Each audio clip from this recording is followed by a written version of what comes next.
हालांकि आपके विपक्ष के नेता फिलहाल कांग्रेस पार्टी उन्होंने एक तरह से अलविदा कर दी है लगभग, और भाजपा में शामिल होने वाले हैं चौधरी कुलदीप बिश्नोई, किस तरह से स्वागत करेंगे? कोई भी अगर पार्टी के अंदर आता है तो स्वागत है उसका, अच्छी बात है। पार्टी का संगठन को कहीं न कहीं और मजबूती मिलती है। आपको नहीं लगता आने वाले समय में दिक्कत हो सकती है? किसको दिक्कत हो सकती है? आपको? मेरे को क्या दिक्कत हो सकती है? आने वाले समय में दिक्कत हो सकती है नहीं? आप मुझे दिक्कत उस व्यक्ति से कह रहे हैं जो भी पार्टी में शामिल ही नहीं हुआ, उससे मुझे दिक्कत क्या हो सकती है? मुझे आप यूँ कह रहे हैं कि आपको कोई दिक्कत तो नहीं है, आपको कोई परेशानी नहीं है, आपको कोई डर तो नहीं है? ये अगला चुनाव विधानसभा का मैं नलवा से लड़ूंगा, तो क्या लगता है आपको? इस बार तो आपको मदद की थी उन्होंने भाजपा में जाकर। संपत सिंह जी का भी स्वागत है, आए लड़े, अच्छी बात है। अगर केवल और केवल जो बड़े नाम वाले, बड़े पैसे वाले अगर ही केवल चुनाव जीतते तो फिर रणबीर गंगवा का तो पहले भी नंबर नहीं था। आपको लगता है कहीं कि अलायंस की सरकार है, जेजेपी और भाजपा की आपकी सरकार है, कुलदीप बिश्नोई के आने से दुष्यंत चौटाला जी के जेजेपी को खतरा है? देखिए, कुलदीप बिश्नोई जी तो इंडिविजुअल व्यक्ति है, उनकी कोई पार्टी नहीं है। तो राजनीति के जो नेता होते हैं जैसे, उनका ये क्या रहता है कि इस पार्टी को छोड़ के दूसरे में जाएं, फिर दूसरे को छोड़े तीसरे में जाएं, ये क्या चलता है? देखिए, ये तो आप जो लोग इस टाइप के जो करते हैं उन्हीं से पूछ सकते हैं। और अब आपने भी की, लेकिन एक बार मैंने की, हाँ मैं बता सकता हूँ, मैं मेरे बारे में बता सकता हूँ। भारतीय जनता पार्टी की यही है, जो नए आते हैं उनको अच्छे ओहदे दे देते हैं, अच्छे पोस्ट दे देते हैं। उसी तरह अगर चौधरी कुलदीप बिश्नोई आएंगे तो इस हिसाब से मैं कह रहा हूँ कहीं खतरा तो नहीं है चौधरी कुलदीप बिश्नोई आने से? चौधरी कुलदीप बिश्नोई के ऐसे ओहदे में बिठा दें भाजपा सरकार? मुझे पता नहीं आप किस खतरे की बात कर रहे हैं। कई दृश्य भी जैसे कल देखने को मिल रहे हैं, हिसार के बस स्टैंड है, पटेल नगर है, सब्जी मंडी में लोगों ने एक तरह से ट्यूब डालकर वहाँ पे स्विमिंग करने का और उसको बोटिंग एक तरह से बनाने का काम किया, दृश्य दिखाया कि सरकार की जो हालात है, पानी की निकासी नहीं, इस तरह की तस्वीर भी सामने आई, आपने भी देखा हुआ। उसका हालात के साथ साथ एक सुखद क्षण भी था कि कई दिन बाद में परमात्मा ने सुनी, बारिश आई, अच्छी बात है। जैसे प्रधानमंत्री जी हिसार में आए थे, उन्होंने कहा कि चाहे पाकिस्तान से पानी लाना पड़े हम लोग टेल तक पानी पहुंचाएंगे। तो इतना समय हो चुका है, 2 साल का अभी समय और बचा है, क्या टेल तक पानी पहुंचा है आपके? निश्चित तौर पर हमारी पहली प्रायोरिटी हमारी ये थी। बालसमंद में जैसे धरने पे लोग बैठे हुए थे, 64 दिन के दिन आप पहुंचे वहां पे और आप आश्वासन दे के आए थे कि आपका जो मुआवजा है वो जल्दी से जल्दी 1 हफ्ते 10 दिन के अंदर कर दिया जाएगा, आपके खातों में डाल दिया जाएगा। उस पर क्या चल रहा है और कब तक वो मुआवजा उनके खातों में जाने वाला है? माननीय मुख्यमंत्री महोदय से बात हो गई थी। जैसे चुनावी आप लोगों का वादा था, हालांकि आपका कुछ क्षेत्र शहर का पड़ता है, पटेल नगर है, सेक्टर 15 है, यहाँ पे बेसहारा पशु के लिए आप लोगों ने बड़े जोर शोर से मुद्दे उठाए थे। बेसहारा पशु मुक्त करेंगे हिसार को, और यहाँ से ढंडूर के अंदर आप लोगों ने गो अभियान भी बनाया, सरकार का करोड़ों रुपए का बजट भी आया। आज के हालात है, हर चौक में आप जाएंगे तो बेसहारा पशु आपको नजर आएंगे, गंदगी नजर आएगी, सफाई व्यवस्था नहीं है। इंदौर के तर्ज पे कैबिनेट मंत्री डॉक्टर कमल गुप्ता भी कहते हैं इंदौर के तर्ज पर शहर को बसाएंगे, बनाएंगे। तो हालात कहाँ हैं? सिर्फ जो आप लोगों ने वादे किए थे, जो आप लोग मीडिया के साथ बातें करते हैं, वो सिर्फ मीडिया तक ही सीमित है? देखिए, डॉक्टर कमल गुप्ता जी भी निरंतर इस बात का प्रयास कर रहे हैं। मात्राएं कम नहीं हुई है, मात्राएं कम नहीं। अभी भी आप जाए, शाम के समय आप जाएंगे, पटेल नगर देख लो, सेक्टर 14 का मोड़ आप देख लो, ITI चौक देख लो, सोन सिनेमा रोड देख लो, जैसे आप लोग बस स्टैंड के पास देख लो, ऑटो मार्केट में देख लो, जीजेयू के पुल के, मतलब हर इलाके में, कैमरी रोड में आप देख लीजिए, मतलब पूरा का पूरा शाम के समय में आपको वहाँ झुंड मिलेंगे, कम से कम 150 गाय हर जगह मिलेंगी। देखिए, ये जितनी पहले थी इतनी तो नहीं है, उससे काफ़ी कम हुई है, लेकिन इसके ऊपर भी, इसके दिशा के अंदर भी काम हो रहा है। पिछले दिनों हमने एक तरह से नलवा हल्का, उधर से आदमपुर हल्के के लोगों से बातचीत की थी। समाज कल्याण विभाग की जो लापरवाही, उसको लेकर भी मैं बातचीत करूंगा। सर, समाज कल्याण विभाग की तरफ से कोई बुजुर्ग हैं, पहले पेंशन लेते रहे, उसके बाद उनकी पेंशन कट गई है, उनको ये कह दिया कि आप इस दुनिया में नहीं हैं। और कोई व्यक्ति एक चला गया कि अपनी वाइफ का पेंशन वो चल रहा था, वो कहने लगे वो तो विडो है। एक स्वयं आदमी गया हुआ है, मेरी वाइफ का पेंशन कट गया, बोला था वो तो विडो है। तो इस तरह के हालात है, मतलब ना क्लरिकल मिस्टेक है, क्या कारण है, इस तरह के सामने डेली इस तरह की तस्वीरें आ रही है। देखिए, जितनी भी हमारी संस्थाएं हैं, चाहे अलग अलग डिपार्टमेंट्स हैं, उसके अंदर बहुत ही ज़बरदस्त बदलाव भी हुए हैं। समाज कल्याण में जैसे पहले सर सुनिए, पहले वो पेंशन उनको मिल रही थी उसके बाद उसी व्यक्ति को वो कहता है कि आप तो इस दुनिया में नहीं हैं, आप चले गए। ध्यान में है सारी चीज़ें, वही मैं आपको क्लियर कर रहा हूँ। ये चीज़ें ऑनलाइन जब कर रहे हैं हम, ऑनलाइन करते समय कोई डाटा एंट्री ऑपरेटर से जब वो अपलोड करते हैं तो कहीं एक बारी कोई कमी आ गई। प्रधानमंत्री आवास योजना की हम बात करें, आप कहते हैं इतनी जैसे कि केंद्र सरकार की योजनाएं, हरियाणा सरकार की योजनाएं अंतिम व्यक्ति तक हम पहुंचाएंगे।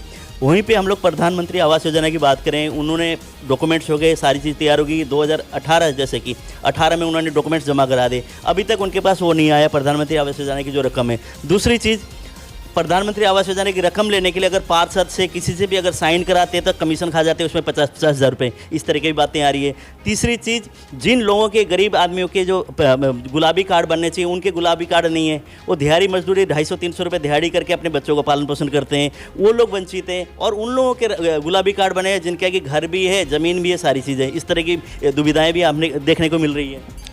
अभी मेरी बात आपने बीच में काट दी थी, अगर ये काटते आप मेरी बात पूरी सुन लेते तो शायद आपको ये बीपीएल कार्ड वाली बात करने की जरूरत ना पड़ती।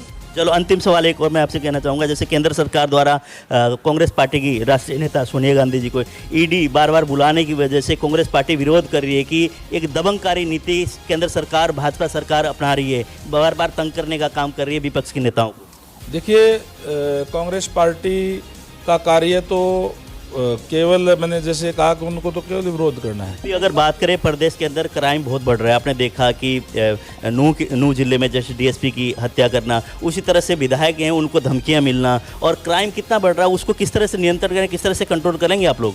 देखिए, इस जो लॉ एंड ऑर्डर की बात है, जैसे ये जो धमकियाँ मिली हैं या जो डीएसपी सुरेंद्र सिंह जी जो बहुत ही जाबाज ऑफिसर थे, उनके जो एक जो दुखद घटना हुई है, इसको बहुत ही गंभीरता से लिया है। नमस्कार, मैं रमेश शर्मा, आप देख रहे हैं RSN एक्सप्रेस। इस वक्त हमारे साथ है हरियाणा के डिप्टी स्पीकर रणवीर सिंह गंगवा जी। क्योंकि पिछले दिनों अलग अलग नेताओं से हमने चर्चा की, उसी विषय पे आज हम चर्चा करेंगे हरियाणा के डिप्टी स्पीकर रणवीर सिंह गंगवा जी से। कयास ये भी लगाए जा रहे हैं कि जल्दी जैसे कुलदीप बिश्नोई अगर भाजपा में शामिल होंगे तो खतरे की घंटी रणवीर सिंह गंगवा जी के ऊपर भी बज सकती है। इस तरह की बातें, उस पर हम विस्तार से जानकारी लेंगे, बात करेंगे। सर नमस्कार। नमस्कार। हालांकि आपके विपक्ष के नेता फिलहाल कांग्रेस पार्टी उन्होंने एक तरह से अलविदा कर दी है लगभग, और भाजपा में शामिल होने वाले चौधरी कुलदीप बिश्नोई, किस तरह से स्वागत करेंगे? कोई भी अगर पार्टी के अंदर आता है तो स्वागत है उसका, अच्छी बात है। पार्टी का संगठन को कहीं न कहीं और मजबूती मिलती है तो अच्छी बात है, आए तो स्वागत करते हैं। बिल्कुल, निश्चित तौर पर स्वागत करते हैं, क्यों नहीं स्वागत करेंगे, पार्टी के अंदर आते हैं तो। सुनने में ये भी आया है कि हो सकता है पूर्व कुछ विधायक हैं और कुछ उनके निजी संबंध रखने वाले पिछले दिनों चुनाव लड़ रहे, वो लोग भी उनके साथ ही चौधरी कुलदीप बिश्नोई के साथ भाजपा में शामिल होंगे। तो नलवा हल्का आपका है एक तरह से, अगर आदमपुर में दोबारा से भाजपा उनको टिकट देगी तो वहाँ से सोनाली जी हो गए एक तरह से, और यहाँ से जैसे रणधीर पनियार उनके निजी संबंध रखने वाले, आपको नहीं लगता आने वाले समय में दिक्कत हो सकती है? किसको दिक्कत हो सकती है? आपको। मेरे को क्या दिक्कत हो सकती है? अगर चौधरी कुलदीप बिश्नोई शर्त के साथ शामिल होंगे और कुछ हो कि नलवा की टिकट और हिसार की विधानसभा की जैसे लोकसभा की सीटें लगभग 5-6 अगर वो मांगेंगे तो आने वाले समय में दिक्कत हो सकती है? नहीं, आप मुझे दिक्कत उस व्यक्ति से कह रहे हैं जो भी पार्टी में शामिल ही नहीं हुआ, उससे मुझे दिक्कत क्या हो सकती है? पार्टी, भारतीय जनता पार्टी, जहाँ तक टिकट की बात है, आज को टिकट की बात नहीं है, बात संगठन की है। संगठन देखता है कि किसको टिकट देनी होती है, किसको नहीं देनी होती है। और कंटिन्यूस मैं 2 बार यहाँ से विधायक हूँ, और मुझे आप यूँ कह रहे हैं कि आपको कोई दिक्कत तो नहीं है, आपको कोई परेशानी नहीं है, आपको कोई डर तो नहीं है। मेरे को किस बात का डर है, किस बात का भय है? मैं तो कह रहा हूँ स्वागत है, आए पार्टी में, अच्छी बात है। पार्टी संगठन को तय करना होता है टिकट किसको देनी है, क्या करना है, क्या नहीं करना है। पार्टी के वर्कर के नाते हम काम कर रहे हैं। चौधरी संपत सिंह जी से भी मेरी बात हुई, जैसे पूर्व मंत्री रहे वो भी, उन्होंने भी कहा है कि बीच में मैंने गैप कर दिया, वो मेरी गलती रही, उस टाइम मैं चुनाव नहीं लड़ा, लेकिन जो राजनेता हैं एक तरह से अपने राजनीति को मेंटेन करने के लिए चुनाव निरंतर लड़ना चाहिए। उन्होंने कहा कि अगला चुनाव विधानसभा का मैं नलवा से लड़ूंगा। तो क्या लगता है आपको, इस बार तो आपको मदद की थी उन्होंने भाजपा में जाकर? संपत सिंह जी का भी स्वागत है, आए लड़े, अच्छी बात है। हमारा जो संविधान है वो हर 18 साल का जो व्यक्ति है उसको वोट डालने का अधिकार है और 25 साल के व्यक्ति को चुनाव लड़ने का अधिकार है। कोई भी लड़े उसका स्वागत है। प्रजातंत्र के अंदर लोगों को तय करना होता है कि किसको जिताना है, किसको नहीं जिताना है, किसको बाहर बिठाना है। ये ना मेरे हाथ में है, ना संपत सिंह जी के हाथ में है, ना किसी और के हाथ में है। ये तो उस कंस्टिट्यूएंसी की जनता तय करती है। मैंने कभी भी किसी का ये नहीं कहा कि मैं चैलेंज है, मैं ये कर दूंगा, वो कर दूंगा, वो नेता होंगे, क्योंकि प्रजातंत्र है, कोई राजतंत्र नहीं है। अगर ये राजतंत्र होता, अगर केवल और केवल जो बड़े नाम वाले, बड़े पैसे वाले अगर ही केवल चुनाव जीतते तो फिर रणबीर गंगवा का तो पहले भी नंबर नहीं था। जबकि मैं तो लगातार यहाँ से मुझे नलवा हल्के की जनता का बहुत प्यार मिला है, आशीर्वाद मिला है। मैं लगातार 2 बार जिला परिषद का जो मेरे वार्ड रहे हैं वो भी इसी में रहे हैं। लगातार 2 बार मुझे उन्होंने वहाँ जिताया है। लगातार 2 बार से मैं जो है एमएलए मुझे जिताने का काम किया है। और अगर कोई नाम की बात करें, पैसे की बात करें, बड़े राजनीतिक घरानों की बात करें तो बड़े घराने भी, बड़े बड़े नेता भी जिन लोगों का आप नाम ले रहे हैं, प्रोफेसर संपत सिंह जी भी, वो पहले चुनाव के अंदर जीते भी थे, फिर दूसरे चुनाव में वो हारे भी थे, जमानत भी बड़ी मुश्किल से बच पाई थी। ये सारी चीज़ें जनता के हाथ में है। मैं ये नहीं कहता कि मैंने कुछ करा दिया। जनता जनार्दन का आशीर्वाद जो होता है, उनका जो फैसला होता है प्रजातंत्र के अंदर, वो मान्य होता है। और चुनाव कोई भी लड़े, स्वागत है उनका। जैसे चौधरी कुलदीप बिश्नोई अगर अपने साथियों के साथ भाजपा में आएंगे तो भाजपा को कितनी मजबूती मिलेगी? निश्चित रूप से मैंने कहा जैसे प्रजातंत्र है, प्रजातंत्र के अंदर जितने ज़्यादा लोग आएंगे साथ में, इतनी ज़्यादा मजबूती मिलती है। तो आपको लगता है कहीं कि अलायंस की सरकार है, जेजेपी और भाजपा की आपकी सरकार है, कुलदीप बिश्नोई के आने से दुष्यंत चौटाला जी के जेजेपी को खतरा है? देखिए, कुलदीप बिश्नोई जी तो इंडिविजुअल व्यक्ति है, उनकी कोई पार्टी नहीं है, या कोई यूँ नहीं है कि उनके आने से अगर वो बीजेपी में शामिल होते हैं तो दुष्यंत चौटाला जी को खतरा है या ना है, इसका कोई सवाल नहीं है। ये कोई फर्क नहीं पड़ता, ये ना, इसमें कोई फर्क नहीं पड़ता। दुष्यंत चौटाला जी से भारतीय जनता पार्टी के संबंध कैसे हैं, अगर उसके अंदर कोई ठीक नहीं रहते हैं तो कुलदीप बिश्नोई जी नहीं आएंगे तो भी टूट सकता है। और अगर अच्छे संबंध रहते हैं, ठीक ठाक सिस्टम चलता है तो आएंगे तो भी रह सकते हैं। इसमें वो अलग अलग चीज़ें हैं दोनों की दोनों। और ये मेरे कोई अधिकार क्षेत्र की बात नहीं है, ना ही मैं इस पर मैं अपनी ओर से कोई टिप्पणी दे सकता। ये हाईकमांड का काम होता है कि किस पार्टी के साथ अलायंस रखना है, नहीं रखना है। ये मेरे अधिकार क्षेत्र की बात नहीं है, ये तो पार्टी तय करती है। पार्टी हाईकमांड जो है, हमारा नेतृत्व तय करता है। नेतृत्व जो करेगा हम उसके साथ हैं। तो राजनीति के जो नेता होते हैं, जैसे उनका ये क्या रहता है कि इस पार्टी को छोड़ के दूसरे में जाएं, फिर दूसरे को छोड़े तीसरे में जाएं, ये क्या चलता है? देखिए, ये तो आप जो लोग इस टाइप के जो करते हैं उन्हीं से पूछ सकते हैं। और अब आपने भी की, लेकिन एक बार मैंने की, हाँ मैं बता सकता हूँ, मैं मेरे बारे में बता सकता हूँ। मैंने पहले भी बड़ा क्लियर मैंने बताया था, जब छोड़ी तब थी। मैंने इंडियन नेशनल लोकदल के अंदर मेरी राजनीतिक जीवन की शुरुआत की थी और वहाँ भी मुझे पूरा सम्मान मिला था। लेकिन जब पार्टी के अंदर बिखराव आ गया, पार्टी के अंदर टूट आ गई, तो मेरे तो संबंध सबसे अच्छे थे। पार्टी के जब 2 फाड़ हो गई तो फिर निर्णय करना था कि मैं किस के साथ जाऊं। तो उस समय पे हालात ये हो गए कि या तो राजनीति छोड़ दें या फिर पार्टी चेंज कर लें। आदरणीय मनोहर लाल जी की नीतियों से मैं प्रभावित था। उन्होंने जिस तरीके से ट्रांसपेरेंसी के आधार पे नौकरियां देने का काम किया है, ट्रांसपेरेंसी के आधार पे लगातार दूसरा टर्म है वो काम कर रहे हैं, तो उन्होंने कहा कि आप अच्छे आदमी, आप आ जाएं पार्टी के अंदर, आपका स्वागत है। और मैंने उस समय भी माननीय मुख्यमंत्री महोदय से कहा था कि मैंने लोकदल के अंदर कार्य किया है और अब हालात वहाँ नहीं है कि मैं तो एक तरीके से ये था कि इस चीज़ से राजनीति छोड़ ही दी जाए। तो अब उन्होंने कहा और मैंने पार्टी ज्वाइन की, ना कोई शर्त ना कोई और उन्होंने खुद मुझे नलवा हल्के से चुनाव भी लड़वाया। और आज एक जो, क्योंकि मैं तो नया था पार्टी के अंदर, मेरे से पुराने भी बहुत लोग पहले थे, लेकिन उसके बावजूद उन्होंने एक सम्मानजनक पोस्ट पर भी बैठाने का काम किया। तो भारतीय जनता पार्टी की यही है, जो नए आते हैं उनको अच्छे ओहदे दे देते हैं, अच्छे पोस्ट दे देते हैं। उसी तरह अगर चौधरी कुलदीप बिश्नोई आएंगे तो इस हिसाब से मैं कह रहा हूँ कहीं खतरा तो नहीं है चौधरी कुलदीप बिश्नोई आने से, चौधरी कुलदीप बिश्नोई के ऐसे ओहदे में बिठा दें भाजपा सरकार? मुझे पता नहीं आप किस खतरे की बात कर रहे हैं। खतरा, मैंने कहा कि पार्टी में आने से पार्टी और मजबूत होती है और वो आप खतरे की बात करें। अगर भारतीय जनता पार्टी को कोई खतरा होगा तो कुलदीप बिश्नोई को शामिल क्यों कराएंगे? जब हम कह रहे हैं भाई स्वागत है उनका, तो फिर खतरा किस बात का? तो कोई वो नहीं है, किसी नेताओं को कोई दिक्कत नहीं है? नेताओं को दिक्कत होनी भी नहीं चाहिए।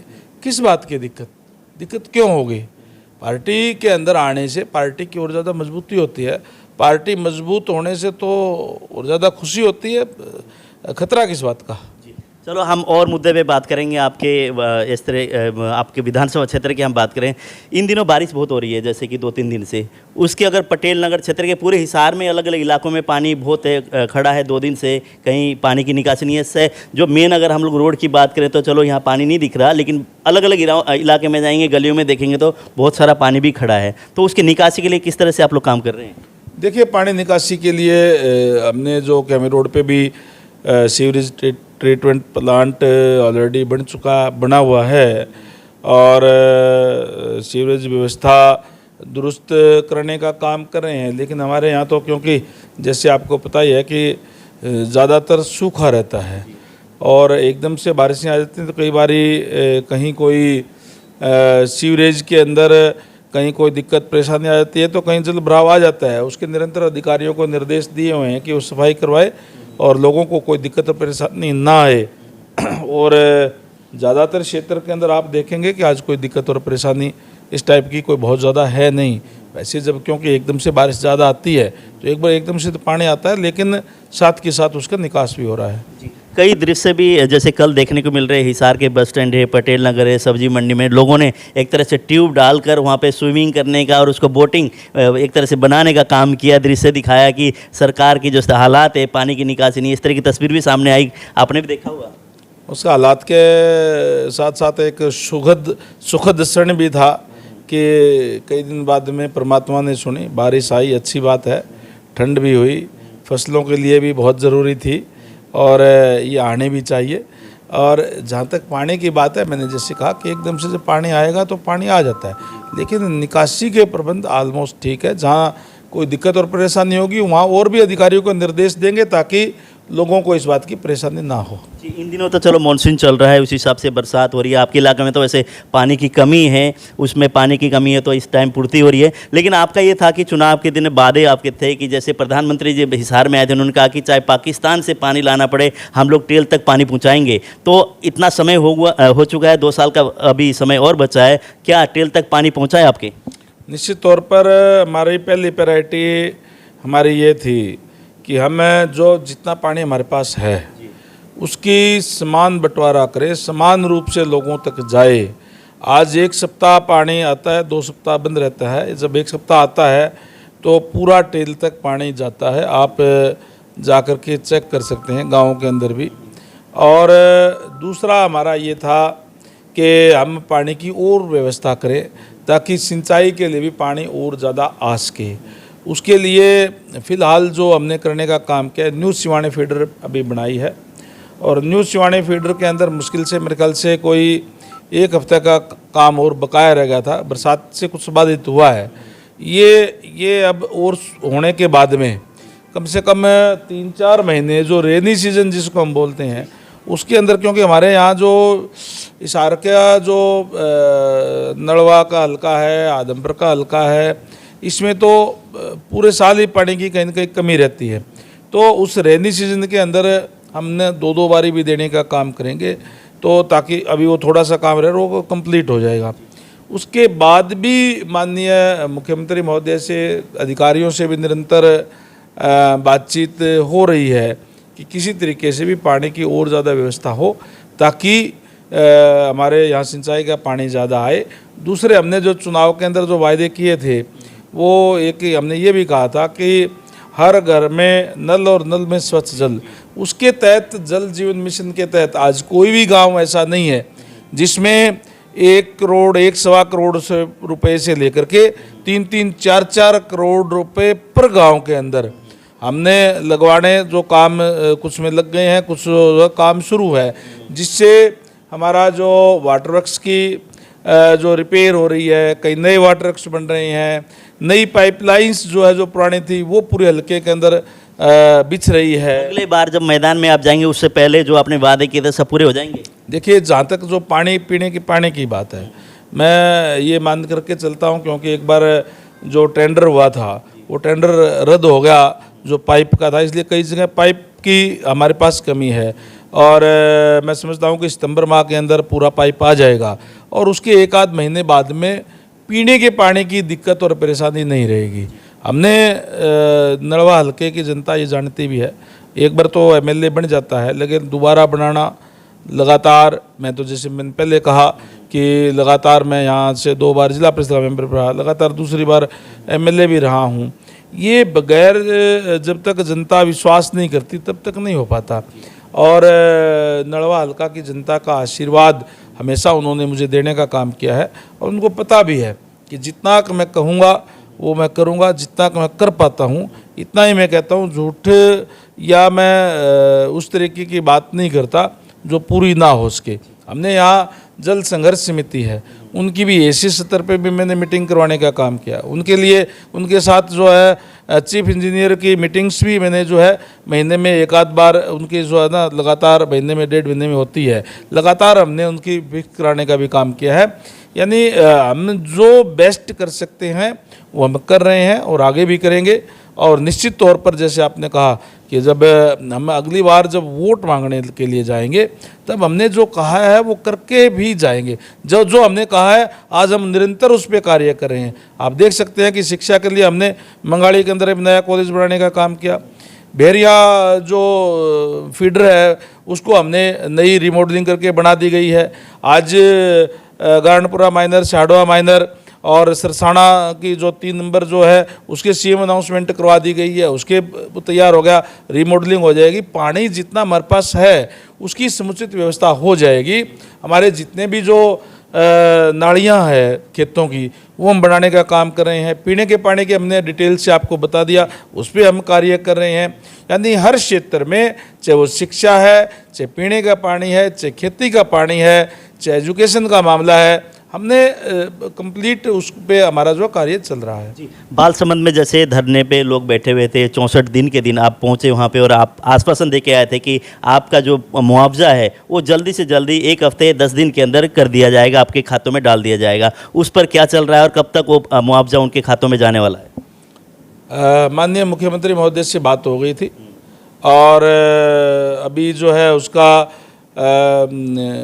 ACS से वो पास हो गया है और क्योंकि एक प्रक्रिया होती है वो अभी मंत्री से होकर के फिर CM साहब तक जाएगा और आने वाले क्योंकि मैंने उस दिन उनको कहा था कि 10-1 दिन के अंदर मैं आपको मुआवजा दिलवा दूंगा और आज शुक्रवार का दिन है, 8 दिन हो गए हैं और आप ये मान के चलिए कि जो नेक्स्ट जो वीक आएगा इसके अंदर जो है लगभग उसका हम उसमें उनके खातों में, किसानों के खातों में हम डलवा देंगे ताकि जो हमने जो कहा है उसको हम पूरा करते हैं। पूरा नहीं होगा तो उन्होंने ये भी कहा है कि आपके निवास पर धरना देंगे। किंतु परंतु की कोई बात है ही नहीं। रणबीर गंगवा ने अगर कोई कह दिया तो उसमें मेरे हल्के के लोगों को भी विश्वास है और जब मैंने कह दिया वो मुआवजा आएगा तो फिर अगर मगर की कोई गुंजाइश नहीं है। जी, जैसे चुनावी आप लोगों का वादा था, हालांकि आपका कुछ क्षेत्र शहर का पड़ता है, पटेल नगर है, सेक्टर 15 है। यहाँ पे बेसहारा पशु के लिए आप लोगों ने बड़े जोर शोर से मुद्दे उठाए थे। बेसहारा पशु मुक्त करेंगे हिसार को और यहाँ से ढंडूर के अंदर आप लोगों ने गो अभियान भी बनाया, सरकार का करोड़ों रुपए का बजट भी आया। आज के हालात हैं, हर चौक में आप जाएंगे तो बेसहारा पशु आपको नजर आएंगे, गंदगी नजर आएगी, सफाई व्यवस्था नहीं है। इंदौर के तर्ज पे कैबिनेट मंत्री डॉक्टर कमल गुप्ता भी कहते हैं इंदौर के तर्ज पर शहर को बसाएंगे, बनाएंगे। तो हालात कहाँ हैं? सिर्फ जो आप लोगों ने वादे किए थे, जो आप लोग मीडिया के साथ बातें करते हैं, वो सिर्फ मीडिया तक ही सीमित है? देखिए डॉक्टर कमल गुप्ता जी भी निरंतर इस बात का प्रयास कर रहे हैं और उन्होंने टीमें भी भेजी है जहाँ तक मेरे संज्ञान में है। और इंदौर के अंदर भी किस तरीके से की उनकी व्यवस्था है वो हम कर रहे हैं। और जहाँ तक आपने बेसहारा पशुओं की बात कही, आज जो पशु जो आपको दिखाई दे रहे हैं ये मैं समझता हूँ कि ये बेसहारा पशु नहीं है। बेसहारा जो पशु है वो तो तकरीबन वहाँ से ले जा कर के वहाँ उसमें ढंढूर जो हमने गोबर ने बनाया है उसके अंदर चले गए हैं। लेकिन ये जो पशु है ये कुछ एक लोग जो घरों में ये शाम सवेर को दूध निकाल करके फिर छोड़ देती हैं, इस टाइप की हैं। और इन पे भी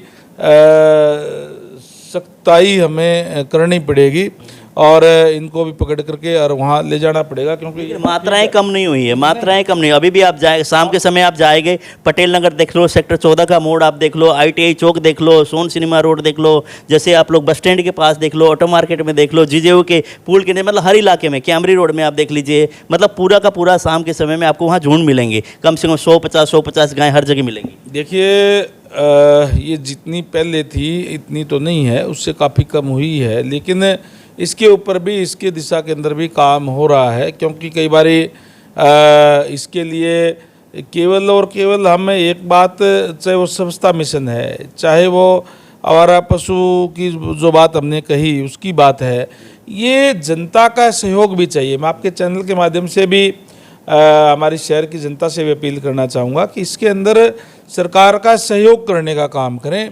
हम सरकार अपने स्तर पे जो जहाँ तक आपने स्वच्छता की बात कही, अलग अलग गाड़ियाँ भी चला रखी है, गीला कचरा अलग, सूखा कचरा अलग। अब डंपिंग मशीन भी जो निगम लगा रहा है, उस बात का प्रयास कर रहा है कि कचरे का जो निस्तारण हो सके।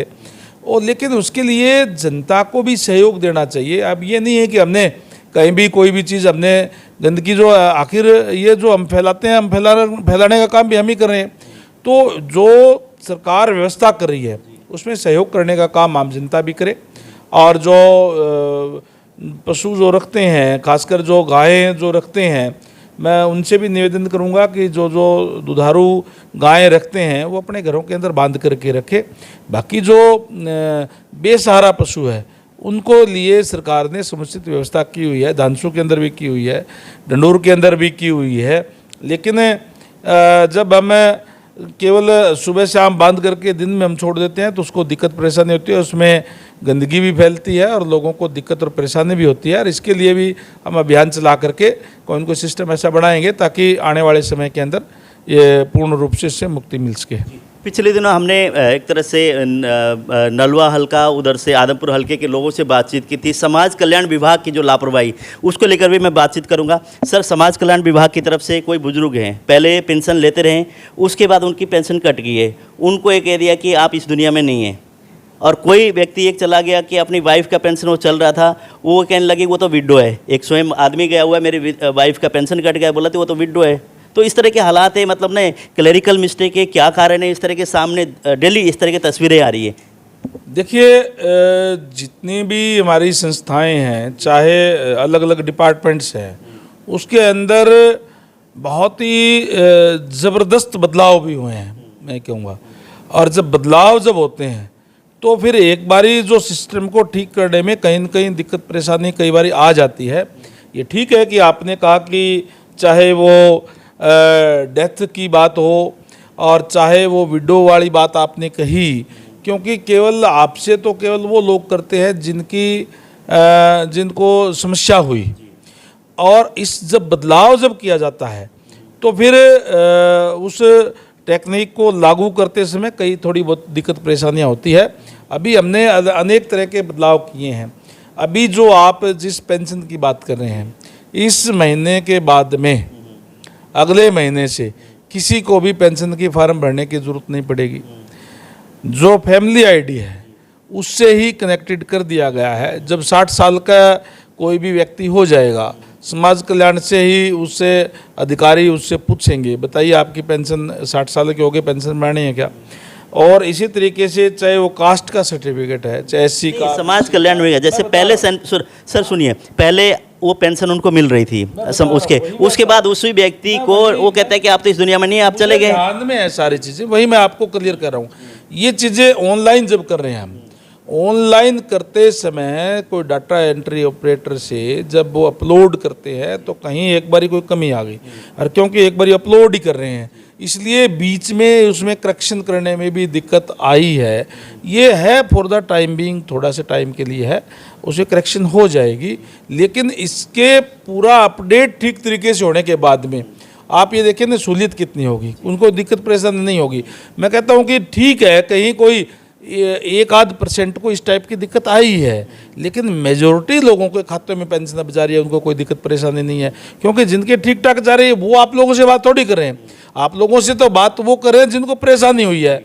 और मैं जैसे मैंने कहा अभी जो अभी जैसे हमारा जो ये फैमिली आईडी भी बन रहा है, फैमिली आईडी में गवर्नमेंट ने कह दिया कि सेल्फ डिक्लेरेशन आप करें, और आपने अपनी आय एकदम से ज़्यादा भर दी, फिर आप कम करवाना चाहते हैं, तो उसमें एक बार तो दिक्कत आ रही है ना, क्योंकि एक बार ही अपलोड हो रहे हैं वो, और फिर उसमें करेक्शन के जो है ना एकदम से आपने अगर ज़्यादा वृद्धि कम कराना चाहते हैं तो फिर वेरिफिकेशन गवर्नमेंट करवाएगी, तब जा कर के होगा। तो एक बार लोगों को लगता है कि ये दिक्कत है, लेकिन जब ये सिस्टम अब ठीक तरीके से हो जाएगा 1-8 महीने के अंदर, उसके बाद में आप कहोगे कि ये लोग भी कहेंगे कि ये बहुत ही बढ़िया काम हुआ है। आज तक जो है बुजुर्ग ये कहते थे सरपंच हमारी पेंशन खा गया, हमारे जो है ना कोई बैंक कर्मचारी है वो टाइम पे दे के नहीं गया, या किसी की डेथ हो रही थी उसकी भी ले ली, या हमें जो है ना हमारे नाम की पेंशन ले तो ली, हमें दी नहीं, अंगूठा हमारा झूठा लगवा लिया। आज सारा खातों में जाती है ना। जैसे प्रधानमंत्री आवास योजना की हम बात करें, आप कहते हैं इतनी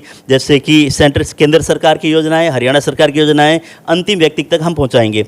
वहीं पे हम लोग प्रधानमंत्री आवास योजना की बात करें, उन्होंने डॉक्यूमेंट्स हो गए, सारी चीज़ तैयार होगी 2018, जैसे कि 18 में उन्होंने डॉक्यूमेंट्स जमा करा दे, अभी तक उनके पास वो नहीं आया प्रधानमंत्री आवास योजना की जो रकम है। दूसरी चीज़, प्रधानमंत्री आवास योजना की रकम लेने के लिए अगर पार्षद से किसी से भी अगर साइन कराते हैं तो कमीशन खा जाते हैं, उसमें 50-50 हज़ार रुपये, इस तरह की बातें आ रही है। तीसरी चीज़, जिन लोगों के गरीब आदमियों के जो गुलाबी कार्ड बनने चाहिए उनके गुलाबी कार्ड नहीं है, वो दिहाड़ी मजदूरी 250-300 रुपये दिहाड़ी करके अपने बच्चों को पालन पोषण करते हैं, वो लोग वंचित हैं। और उन लोगों के गुलाबी कार्ड बने हैं जिनके कि घर भी है, ज़मीन भी है, सारी चीज़ें, इस तरह की दुविधाएँ भी हमने देखने को मिल रही है। अभी मेरी बात आपने बीच में काट दी थी, अगर ये काटते आप मेरी बात पूरी सुन लेते तो शायद आपको ये बीपीएल कार्ड वाली बात करने की ज़रूरत ना पड़ती। मैंने जब कहा है फैमिली आईडी के साथ लिंक कर दिया गया है, जिस व्यक्ति की आय जिसने सेल्फ डिक्लेरेशन करी है, चाहे किसी ने 5 लाख की, चाहे किसी ने 50,000 की, सबकी आय अपने आप डिक्लेयर कर दी। और उसके अंदर मुझे लगता है कि शायद 80 से ज़्यादा % लोगों को फैमिली आईडी बन भी चुकी है। जिनकी नहीं बनी है वो भी बनवा लें। आपके दर्शकों से मैं कहना चाहूँगा कि वो बनवाने के बाद में आपको बीपीएल कार्ड, गुलाबी कार्ड, ये कहीं ऑफिस में जाके ज़रूरत नहीं है बनवाने की।